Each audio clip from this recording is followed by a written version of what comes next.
Hello students, आज हम start करते हैं फर्स्ट फ्लाइट का सेकंड चैप्टर नेल्सन मंडेला, जिसके राइटर हैं नेल्सन मंडेला। और नेल्सन मंडेला साउथ अफ्रीका के एक ग्रेट लीडर थे।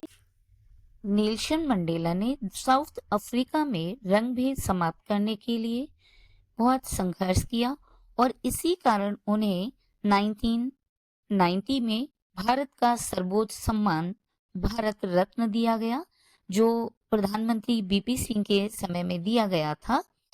नेल्सन मंडेला जी के लिए 1993 में नोबेल पीस प्राइज भी मिला था और ये इस संघर्ष के लिए 27 इयर्स तक जेल में भी रहे। तो बच्चों, आइए शुरू करते हैं ऐसे ग्रेट लीडर की ऑटोबायोग्राफी नेल्सन मंडेला। 10 मई की सुबह साफ और चमकदार थी। पिछले कुछ दिनों से नेल्सन मंडेला वर्ल्ड के महान हस्तियों और पॉलिटिशियंस के बीच घिरे हुए थे, जो उन्हें रेस्पेक्ट देने आए थे। यह सेरेमनी सैंडस्टोन एम्पी थिएटर में थी, जो प्रेटोरिया की यूनियन बिल्डिंग में बना हुआ था। यह व्हाइट सुप्रीमेसी के लोगों की सीट रही थी और अब ये साउथ अफ्रीका की पहली डेमोक्रेटिक नॉन रेशियल गवर्नमेंट को स्थापित करने के लिए यहाँ इकट्ठा हुए थे। अपनी ऑटोबायोग्राफी में मंडेला आगे कहते हैं कि इस सुंदर ऑटम के दिन मैं अपनी बेटी जेनानी के साथ स्टेज पर था और स्टेज पर मिस्टर डी क्लार्क को सबसे पहले सेकंड डिप्टी प्रेसिडेंट के रूप में और थेबो मबेकी को फर्स्ट डिप्टी प्रेसिडेंट के रूप में शपथ दिलाई गई।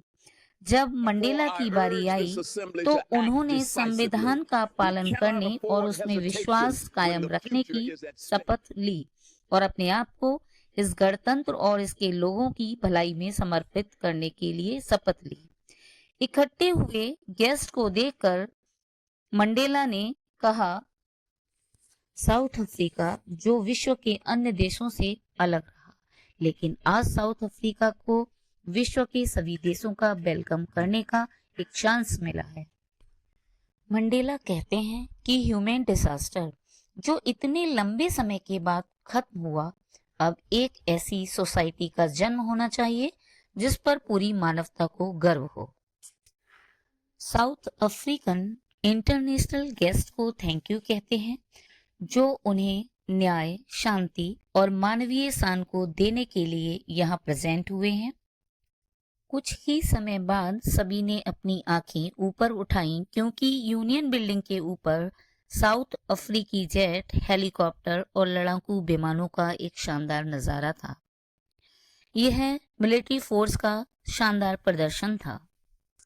कुछ समय पहले ही दक्षिण अफ्रीका की फोर्स और पुलिस के बड़े जनरल, जिनकी छाती पर रिबन और मेडल लगे हुए थे, उन्होंने मंडेला को सैल्यूट किया और वफादारी की कसम खाई। मंडेला कहते हैं कि कुछ समय पहले वे मुझे सैल्यूट भी नहीं करते थे। मंडेला इतिहास की भावना से सराबोर हो गए।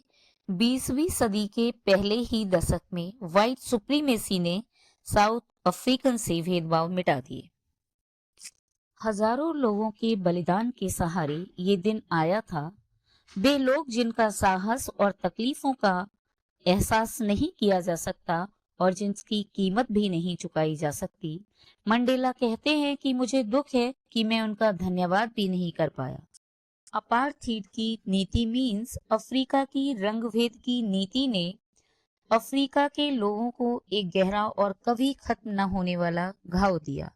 लेकिन इस रेवोल्यूशन से Oliver Tambo, Walter Sisulu, chief Luthuli, Yusuf Dadoo, Bram Fischer और रोबोट सुबकोव जैसी पर्सनैलिटी सामने आई।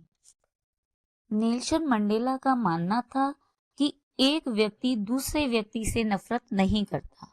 लोग नफरत करना सीखते हैं और यदि वे नफरत करना सीख सकते हैं तो उनको प्यार करना भी सिखाया जा सकता है।